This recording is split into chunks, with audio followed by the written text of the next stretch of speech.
Hello, welcome back to my channel. আমি Anwesha, revealing the আনএক্সপ্লোরের আর একটা নতুন ভিডিওতে তোমাদের সকলকে স্বাগত জানাই। গত 10ই মে আমরা কোন্নগর থেকে রওনা হয়ে একেবারে প্রায় 27 ঘন্টার কাছাকাছি জার্নি করে এসে পৌঁছেছিলাম হলদওয়ানিতে। হলদওয়ানি থেকে তার পরের দিন অর্থাৎ 12ই মে এসে পৌঁছেছিলাম মুক্তেশ্বরে। গুড মর্নিং, আজ 13th মে আর আমরা এখন রয়েছি মুক্তেশ্বরে। আজকে এখন আমরা বেরোবো এখান থেকে, বেরিয়ে আজকে যাব ধারচুলার দিকে, যেটা মুক্তেশ্বর থেকে মোটামুটি 230 কিলোমিটারের দূরে। আর টাইম দেখাচ্ছে 7.5 ঘন্টা মতো, ধরে নাও 8 ঘন্টার টাইম তো লেগেই যাবে। দেখা যাক কতক্ষণ লাগে, রাস্তা কেমন আছে সেটার উপর ডিপেন্ড করছে পুরোপুরি। তো চলো একেবারে বেরিয়ে কথা হবে। একদম রুম থেকেই ঠিক এইরকম একটা অসাধারণ ভিউ পাওয়া যাচ্ছে। ব্রেকফাস্ট এসে গেছে আমাদের, ব্রেড আর চা রয়েছে। আমাদের এই হোটেলের বাইরের পরিবেশটা সত্যিই ভীষণ সুন্দর, রয়েছে ফুলের সমারোহ। হোটেল থেকে বেরোবার আগে আমরা একটু কথা বলে নিয়েছিলাম হোটেলের ওনারের সাথে। हमारा श्री गणेश रिसोर्ट है, मुक्तेश्वर मेन मार्ग पे है। हाँ। और इस पर हमारे 5 रूम है, जिसमें 1 4 बेड है और 4 डबल बेड है। और साथ में किचन भी है और पार्किंग की फैसिलिटी पूरा है। और इसका सराउंडिंग फ्रूट्स गार्डन है और नेचर है, सामने स्नो पीक्स है और सनराइज पॉइंट बनता है। ओके, ये कितना प्राइस क्या है रूम का? 1500 से स्टार्ट होता है, 3000 रुपये तक चले जाता है। बाई सीजन वाइज रेट बढ़ता रहता है। यहाँ पे सीजन कौन सा है? मई जून पीक सीजन रहता है, हॉलीडे वीकेंड तो पीक सीजन आ जाता है। अच्छा ठीक है, ओके, थैंक यू। এবার আমরা অবশেষে বেরিয়ে পড়লাম। আজ কিন্তু সারাদিনে বেশ অনেকটা বড় রোড ট্রিপ রয়েছে। চারপাশের ভিউটাও খুব সুন্দর লাগছে। আর সত্যিই মুক্তেশ্বর ভীষণ সুন্দর। আর রাস্তার আশেপাশেই প্রচুর হোটেল অপশন রয়েছে। এখন ক্রস করছি ধানাচুলি বেন্ড। সোজা রাস্তাটা চলে যাচ্ছে কাঠগোদামের দিকে। এখান থেকে ইউটার্ন নিতে হবে। এখান থেকে এখনো 228 কিলোমিটার। 4:30 মানে অ্যাকচুয়ালি 4:36 টাইম দেখাচ্ছে।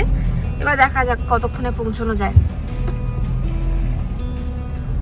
আর এখান থেকেই আমরা স্টেট হাইওয়ে 10-এ এসে পড়লাম। যেতে যেতেই পথে দেখা যাচ্ছে তুষারাবৃত শৃঙ্গ, তবে ওইটুকু ঝলক দেখার পরেই আর কিন্তু এখন আমরা দেখতে পাচ্ছি না। আজকের এখনো অবধি জার্নির প্রথম দিকের রাস্তাটাও কিন্তু বেশ ভালো লাগছে, যদিও অনেকটাই কুয়াশায় ঢাকা, তবুও অসাধারণ লাগছে। এখানে একটা ভিউ পয়েন্ট দেখে দাঁড়ালাম, এখানে লেখাই রয়েছে ইন্ডাস ভ্যালি বলে। অসাধারণ ভিউ পয়েন্ট একটা।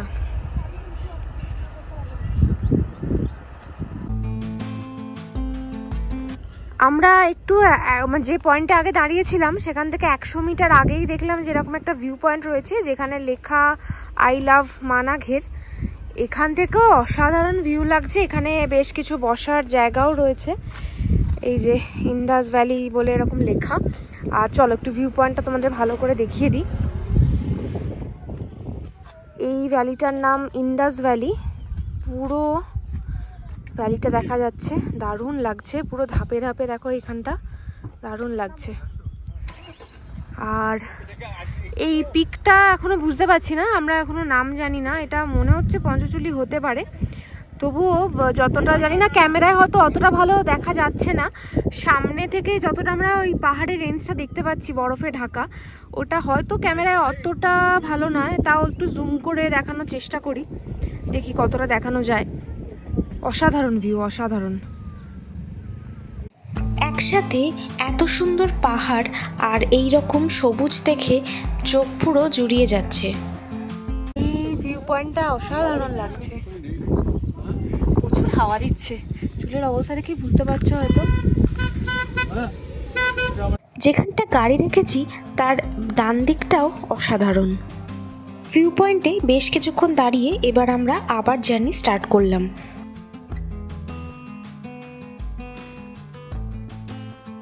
পাহাড়ে আমি প্রথম টিউবওয়েল দেখলাম, এরকম টিউবওয়েল আমি পাহাড়ে কোনোদিন দেখিনি। কি করে যে জলটা পাচ্ছে ভগবান জানে।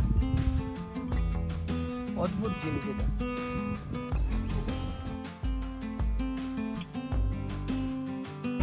লোহাঘাট এখান থেকে 88 কিলোমিটার, আলমোড়া 64 কিলোমিটার।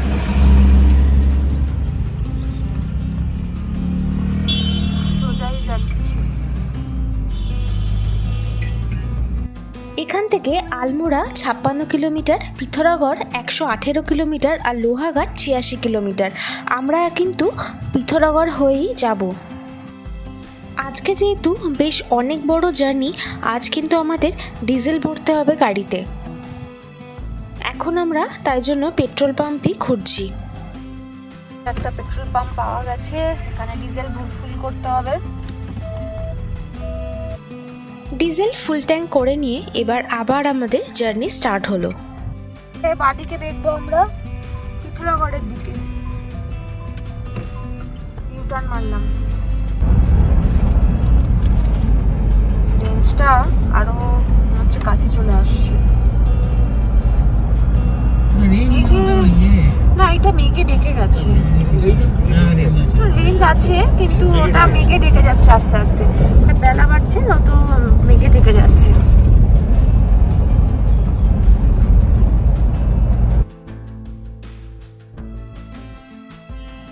আজ আমাদের গাড়িও খুব ভালো মাইলেজ দিচ্ছে। নামছি বলে 19 কিলোমিটার পার লিটার দিচ্ছে। কন্টিনিউ ডাউন নিচে যাচ্ছি, ডাউনে যাচ্ছি। দ্যাটস 19, এখন 20 হয়ে গেল। 20 কিলোমিটার পার লিটার। ধারচুলা যাবার পথে আমরা আবার একটা জায়গায় রাস্তায় দাঁড়ালাম। এই যে কাফাল पक जाएगा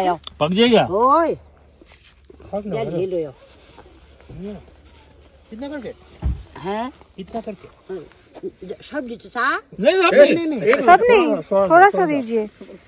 सब जन दीजिए को नहीं नहीं नहीं थोड़ा सा दीजिए।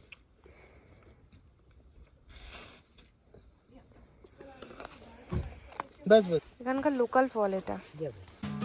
এই পথে আসলে অবশ্যই এই কাফাল একবার ট্রাই করে দেখো তোমরা। ছোট্ট কি সুন্দর ফুলটা, নাম তো জানি না, তো এই ফুলগুলো ছোট ছোট কি সুন্দর লাগছে, ছোট্ট মতো। কিছুক্ষণ আগে ছিল হচ্ছে 20 কিলোমিটার পার লিটার মাইলেজ দিচ্ছিল, এখন সেটা বেড়ে দাঁড়ালো 21.5 লিটার 5 কিলোমিটার পার লিটার। মানে যত নামছি তত কি মানে রেঞ্জ বাড়ছে, মানে তেল কম পড়ছে আর কি। এখনো অনেকটা পথ বাকি, 197 কিলোমিটার। আমরা এখনো SH10 রয়েছি। এটা স্টেট হাইওয়ে। মন্দিরটা মন্দির নয়, এটা গেট একটা, বেশ অন্যরকম তো, কালারফুল আর সুন্দর। 24.5 কত 24.5 আজকে 30 পর্যন্ত চলে যাবে। এটা বোধহয় স্করপিও এর best mileage in automatic 4x4 transmission গাড়ি। 25.5 পার লিটার। আমরা বোধহয় প্রথম পাচ্ছি এরকম। পুরো গাড়িটাই গড়িয়েই যাচ্ছে, এতটাই মানে ঢাল নিচের দিকে। সামনে আগে যে একটা গেট আমরা পেরিয়েছিলাম, মনে হচ্ছে এই মন্দির যাওয়ারই পথ ছিল। এটা দেখা যাচ্ছে, অসাধারণ লাগছে মন্দিরটা। এখন যাবার সময় নেই, তাই আর আমরা যেতে পারছি না। একেবারে পুরো জঙ্গলের মধ্যে পুরো শুধু মন্দিরটা দেখা যাচ্ছে। দারুণ দারুণ, আর মন্দিরটা অন্য রকমের দেখতে পুরো। পরে অবশ্য গুগলে চেক করে দেখলাম এটা হলো একটা আশ্রম, যেটার নাম দোল আশ্রম।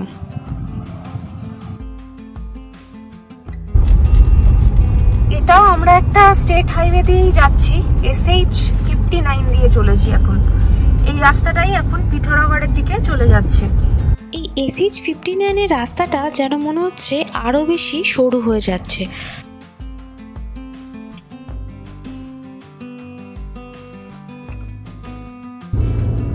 নিচের রাস্তাটা চলে গেল মিরলি, আর আমরা উপরের রাস্তাটা ধরলাম পিথোরাগড়ের দিকে। মানে ওই রাস্তা যেটা আমরা নিচের দিকে ভাবছিলাম নামবো, সেটা ধরছি না, আমরা উপর দিকে। আমরা উপরেই যাচ্ছি আপাতত। এখনো সামনে পরপর 3টে হেয়ারপিন তো দেখতেই পাচ্ছি। ও এক একটা এয়ারপিন ব্যান্ডে প্রচুর উঠছে, আর একদম সরু রাস্তা, একটা গাড়ি যাওয়ার মতনই। ওই যে ওপরে আমরা যাব, ওই উপরে উঠে যাচ্ছে রাস্তা। দেখতে কিন্তু দারুণ লাগছে, ধাপে ধাপে রাস্তাটা এত সুন্দর লাগছে দেখতে। আরো উপরে উঠছি, বিশাল চড়াই রাস্তা। আরো ওই উপরে গাড়ি যাচ্ছে, ওই উপরে উঠবো।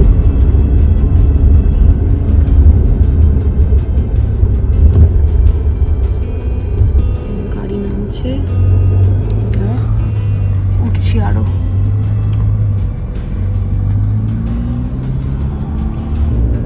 আমাদের সাথে আর একজনরাও আছে, তাদের গাড়িও আমাদের পিছনেই আসছে। এটাও আর একটা রাস্তার মাঝে মাঝে মিরর গুলোতে কিছুটা দেখা যায়।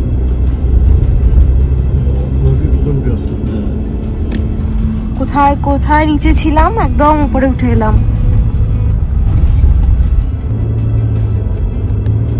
এটা আলমোড়ার মধ্যেই পড়ছে। হ্যাঁ, আলমোড়া ডিস্ট্রিক্টের মধ্যেই। হ্যাঁ, আমরা এখন পিথোরাগড় থেকে দূরে আছি, আলমোড়া ডিস্ট্রিক্টের মধ্যেই পড়ছে। এখন মাঝে মাঝে এরকম রেস্টুরেন্ট আছে। একটা সাইড দারুণ একটা ভ্যালি দেখা যাচ্ছে।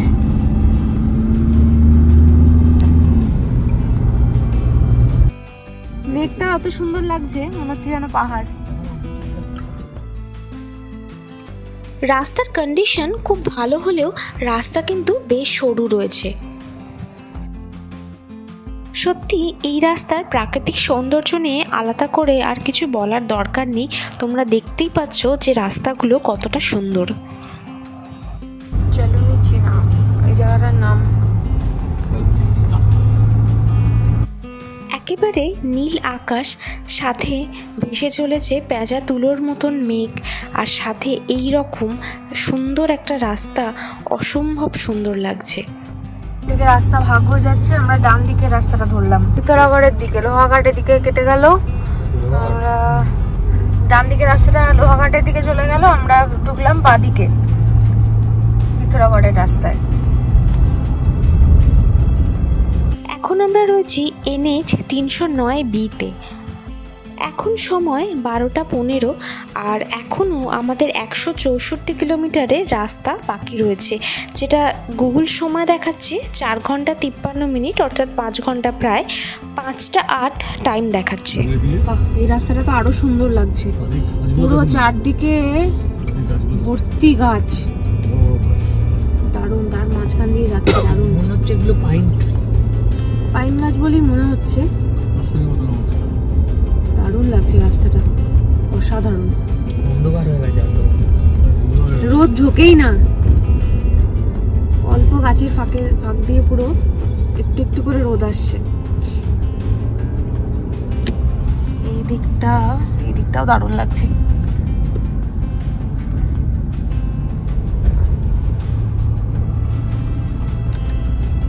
এই ধার চলে যাবার পুরো রাস্তাটাই খুব ভালো লাগছে। পাতাল ভুবনেশ্বরও এই রাস্তাতে 89 কিলোমিটার।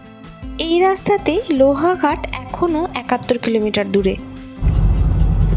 এখান থেকে ডান দিকে পুরো মার্কেট প্লেস। এটা দানিয়া জায়গার নাম, দানিয়া আলমোড়া।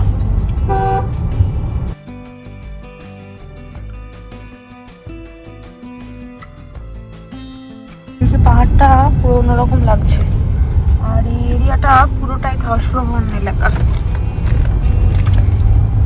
সামনে একটুখানি পুরো ধসপ্রবণ, এখানে ধস নেমেছে।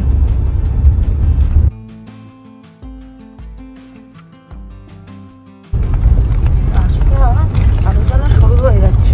এখানে দুপাশেই পাহাড় রয়েছে।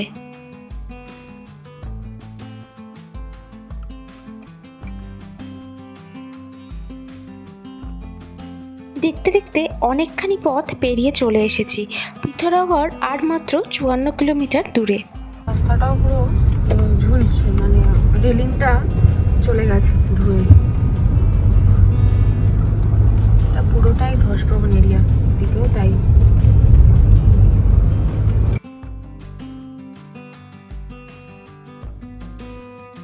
আমাদের এখন এখানে কিছুক্ষণ দাঁড়াতে হবে, সামনেই কাজ চলছে। সামনে একটা বড় লরি এসে গেছে, এপাশে পাথর কাটারও কাজ চলছে, আমাদেরকে একটু পিছিয়ে আসতে হলো।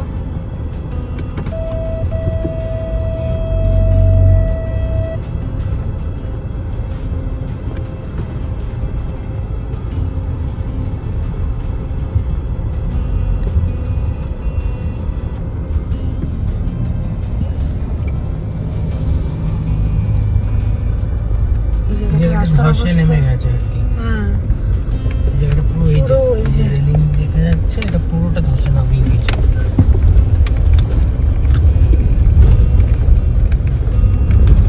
পাহাড়টা অদ্ভুত রকমের দেখতে, ওরকম লাগছে একদম। সামনেও একই রকম অবস্থা, এখানে প্রচুর ধস নেমেছে।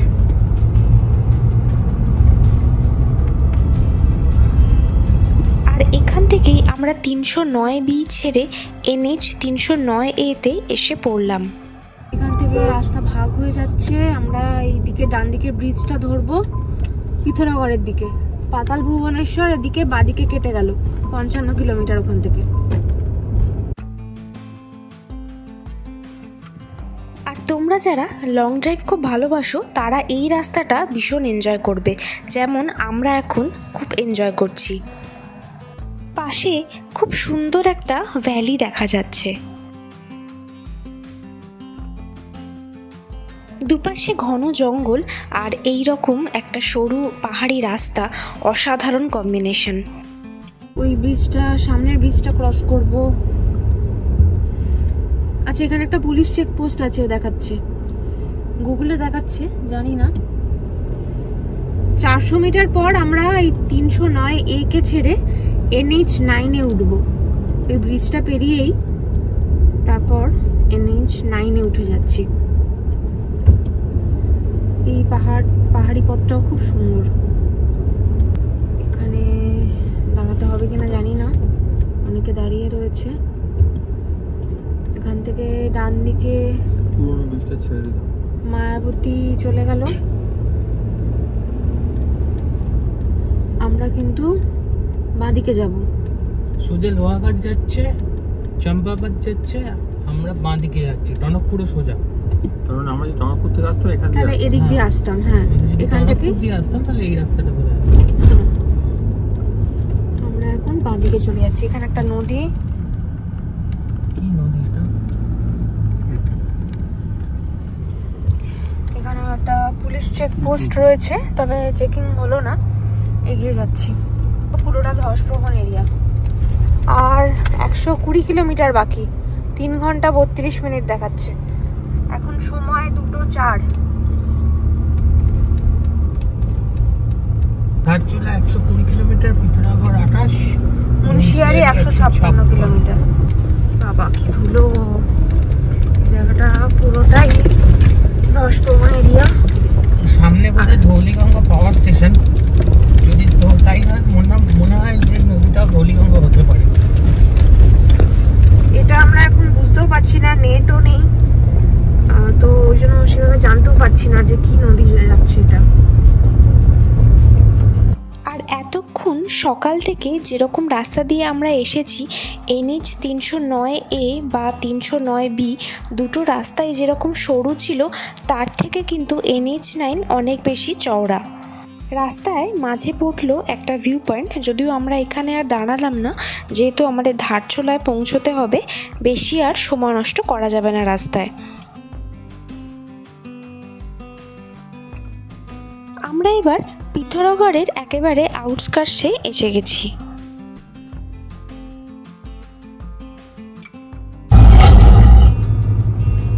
আমরা এবার পিথোরাগড় ঢুকছি। এখান থেকে এখনো 95 কিলোমিটার পথ বাকি, মোটামুটি 3 ঘন্টা লাগবে। এখানেও একটা পেট্রোল পাম্প রয়েছে প্রথমেই।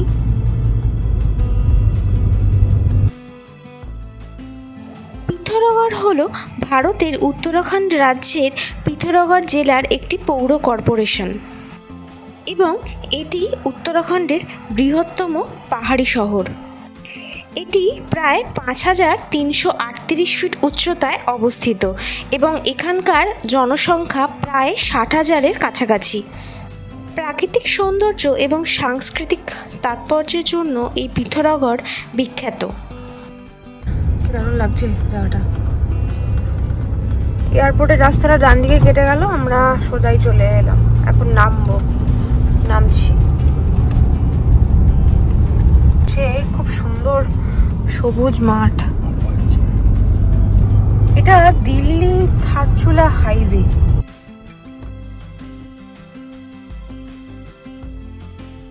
যত এগোচ্ছি ধারচুলার দিকে রাস্তার সৌন্দর্য যেন আরো বেড়ে যাচ্ছে।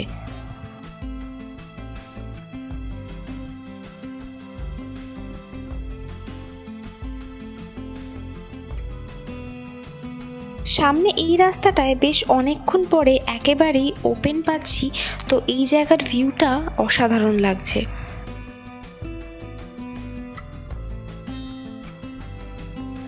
মাঝে মাঝে অবশ্য এইরকম খারাপ রাস্তাও রয়েছে।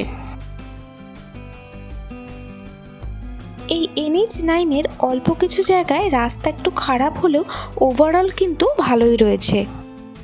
আমাদের ভিডিওগুলো তোমাদের কেমন লাগছে আর তোমরা কোথা থেকে আমাদের ভিডিও দেখছো অবশ্যই একটু কমেন্ট করে জানিও। পাশ দিয়ে একটা নদী বয়ে চলেছে যেটার নাম সারদা রিভার। একদম পাশেই দেখা যাচ্ছে, দারুণ লাগছে দেখতে। আর তার সাথে এই পাহাড়ি রাস্তাটাও অসাধারণ, এত সুন্দর লাগছে। আরো মনে হয় কিছুটা পরে একটু পাশে পাবো নদীকে। আমরা একটা ভিউ পয়েন্ট দেখে দাঁড়িয়ে পড়লাম। এই পাশ দিয়ে বয়ে চলেছে কালী নদী, আর ওপারটা হচ্ছে নেপাল, এপারে রয়েছি আমরা ভারতে।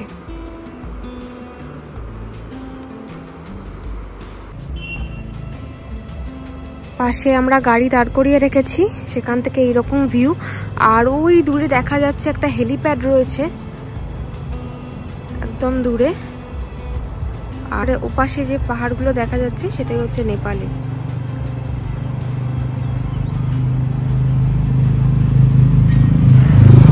বেশ সুন্দর একটা ব্রিজ পেরোচ্ছি, নিচ দিয়ে বয়ে চলেছে কালী নদী। আর এখান থেকেই রাস্তা দুদিকে ভাগ হয়ে যাচ্ছে। আমরা যাব ডান দিকে ধারচুলার পথে, আর বাঁ দিকের রাস্তাটা চলে যাচ্ছে মুন্সিয়ারির দিকে। এখান থেকে আরও 67 কিলোমিটার। আর ভিডিওগুলো ভালো লাগলে প্লিজ একটা লাইক করে আমাকে একটু উৎসাহ দিও। আমরা এখনো 26 কিলোমিটার এই রোডেই থাকবো। এটা হচ্ছে ইন্ডিয়া নেপাল রোড। পাশ দিয়ে কালী নদী বয়ে চলেছে। এখনো ওই যে দূরে রাস্তাটা দেখা যাচ্ছে ওইখানেই যাব। সামনের আকাশটা কি অদ্ভুত সুন্দর লাগছে। কোনো ব্রিজ আছে, এক পাহাড় থেকে আরেক পাহাড়ে চলে যাচ্ছে।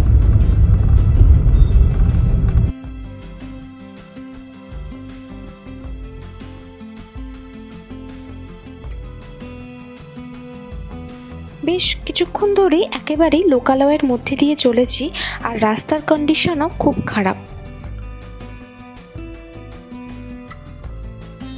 মাঝে বয়ে চলেছে কালী নদী, আর ডান দিকে রয়েছে নেপাল। এই রোডটায় প্রথম দিকে রাস্তাটা বেশ ভালো পেলেও শেষের দিক থেকে রাস্তা যেন বেশ খারাপ হতে শুরু করলো। সামনে একেবারেই পাথুরে রাস্তা। শেষের দিকে রাস্তাটা খুব খারাপ হওয়ার জন্য আমাদের অনেকটা বেশি সময় লেগে গেল। এত সুন্দর প্রাকৃতিক দৃশ্য যে আমরা মাঝে দাঁড়াতে বাধ্য হলাম। শেষের দিকে রাস্তাটা বেশ খারাপ।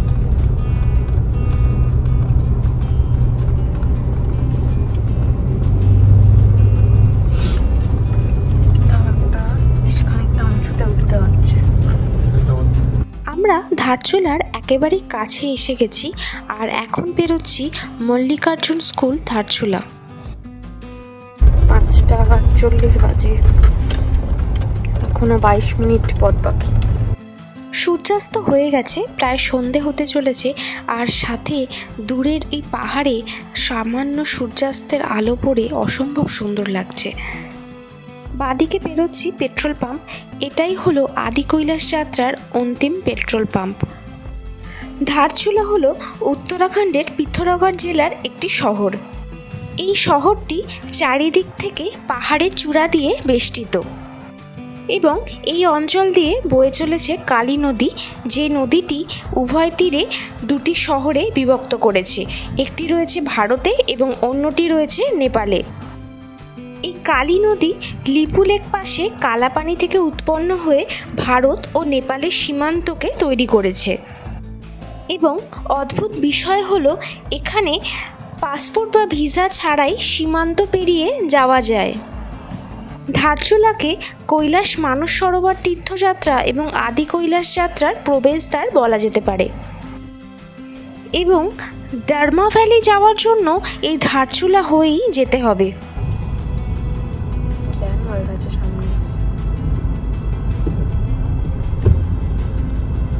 এই ধারচুলার জনসংখ্যা প্রায় ৮,০০০-এর কাছাকাছি। প্রথম গেটটা পেরোনোর পর থেকেই মোটামুটি হোটেলের অপশান তোমরা পেয়ে যাবে। ধারচুলাতে কিন্তু বিভিন্ন রকম রেঞ্জের হোটেল রয়েছে, কম থেকে বেশি সব রকমই পেয়ে যাবে। এই সামনে থেকে রাস্তা ভাগ হয়ে যাচ্ছে, আমরা এখন ডান দিকে যাব, আর এইদিকে হচ্ছে কৈলাস মানস সরোবর প্রবেশদ্বার। ধারচুলায় আমরা কোনো হোটেল বুক করে আসিনি, তাই এখন প্রথম কাজ হলো হোটেল খোঁজা। আমরা ধারচুলাতে হোটেলে এসে পৌঁছে গেছি, এখন হোটেলেই রয়েছি। রুমটা তোমাদের একটু দেখিয়ে দিই, যদিও এখন লাইট নেই, অন্ধকার রয়েছে, বলছে যে কিছুক্ষণের মধ্যেই চলে আসবে লাইট, তো দেখা যাক, তখন ভালো করে আরও দেখাবো। তবুও এখনও তো দিনের আলো আছে, তাতেই যতটা দেখানো সম্ভব দেখানোর চেষ্টা করছি। এই হচ্ছে ডাবল বেড, আর এই পাশে একটা চেয়ার দেওয়া, টেবিল আছে, এখানে একটা জানলা রয়েছে পর্দা দেওয়া, আর এই সাইডে ছোট্ট আর একটা জানলা, এখান থেকেও একটা পাহাড়ের ভিউ আসছে। ধারচুলা শহরটাই দেখা যাচ্ছে, এখানে বাইরের ভিউটা এরকম, আর ওয়াশরুমটা রয়েছে পাশেই। জানি না এখন কতটা দেখাতে পারবো, পরে দেখছি, এখন তো অন্ধকার। এই হচ্ছে ওয়াশরুম, সব কিছু অ্যাভেলেবেল, গিজার আছে, মোটামুটি ঠিকঠাকই। এই মানে একদম বাজেট হোটেল যেরকম হয় সেই রকমই। আর বাইরে একটা দারুণ জায়গা রয়েছে, যেটা হচ্ছে মেন আকর্ষণ এখানকার। এই হোটেলের যেটার জন্য নেওয়া বেসিক্যালি একটা দারুণ ভিউ রয়েছে, তো সেটা তোমাদেরকে বাইরে গিয়ে দেখাচ্ছি। আর রুমটা নিয়ে বলে দিই, ও আচ্ছা টিভিও আছে, এই সাইডে টিভি ছিল, দেখানো হয়নি। আর ঘরেতে তোমার দাঁড়ো, ঘরে এই দেখো ওম পর্বতের একটা দারুণ সুন্দর ছবি রয়েছে। এই হোটেলটা আমাদের 1000 টাকা করে পড়েছে পার ডে। আপাতত আজকে রাত্রে তো থাকছি, কালকেও থাকবো, কালকে যেহেতু আমাদের পারমিট করানোর ব্যাপার আছে, সেই ব্যাপারগুলো সবকিছু তোমাদের সাথে কালকে শেয়ার করব, যে কিভাবে পারমিট হচ্ছে না হচ্ছে সেগুলো সবকিছু ডিটেলস তোমাদের বলবো। আপাতত আজকে আর সেরকম কিছু করার নেই, হোটেলেই থাকবো, এটাই হচ্ছে আপাতত আজকের জন্য স্টে, আজ আর কালকের। আমরা রয়েছি হোটেলের 3rd ফ্লোরে। আমাদের এটা এই রুমটা বাবারা নিয়েছে, আর তার পাশের রুমটা অর্থাৎ 2 নম্বর রুমে আমরা রয়েছি। আর এই রকম একটা লন রয়েছে পুরো, এখানে বসার জায়গা রয়েছে, ডাইনিং টেবিল দেওয়া, আর এই হচ্ছে তার ভিউ। জায়গাটা কিন্তু বেশ ভালো লাগছে, পুরো পাহাড়টা দেখা যাচ্ছে, অনেকখানি খোলা রয়েছে, শেড দেওয়া। আর এইদিকে হচ্ছে পুরো এই রকম জায়গাটা, একদম হোটেল থেকে ঠিক এইরকম একটা ভিউ পাওয়া যাচ্ছে, বেশ সুন্দর হাওয়া দিচ্ছে। এই জায়গাটায় বসে লাঞ্চ বা ডিনার করতেও কিন্তু বেশ ভালো লাগবে। আজকে তো ডিনার করব এখানেই। এই হলো পুরো জায়গাটা, বেশ ভালো লাগছে। এই হচ্ছে আমাদের রুম, এই যে সামনেই এটা রুম আমাদের। এখন সময় হচ্ছে 6:50, যদিও একেবারেই বোঝা যাচ্ছে না, সন্ধে এখনো হয়নি, 7টা প্রায় বাজতেই চললো, এইরকমই রয়েছে। আর তবে একদমই গরমই আছে, মানে খুব গরমও নয়, মানে একদম প্লেজেন্ট ওয়েদার বলতে যেরকম বোঝায় সেরকমই রয়েছে, ঠান্ডাও নেই আবার গরমও না। কালকে দেখা যাক, কালকে এখন সারাদিনের কাজ আছে, আমাদের অনেক কিছু করতে হবে, পারমিট করানোর ব্যাপারগুলো আছে। ভাত, এটা ডাল, আর এটা ভেজ টাইপের। এরপর রাতে আমরা ডিনার সেরে তাড়াতাড়ি শুয়ে পড়লাম। আজকের ভিডিওটা এর থেকে বেশি আর বড় করব না, আবার খুব তাড়াতাড়ি চলে আসব আমাদের এই সিরিজের পরবর্তী পর্ব নিয়ে। ততক্ষণের জন্য টাটা, সবাই ভালো থেকো আর অবশ্যই আমাদের চ্যানেলটা সাবস্ক্রাইব করে নিও।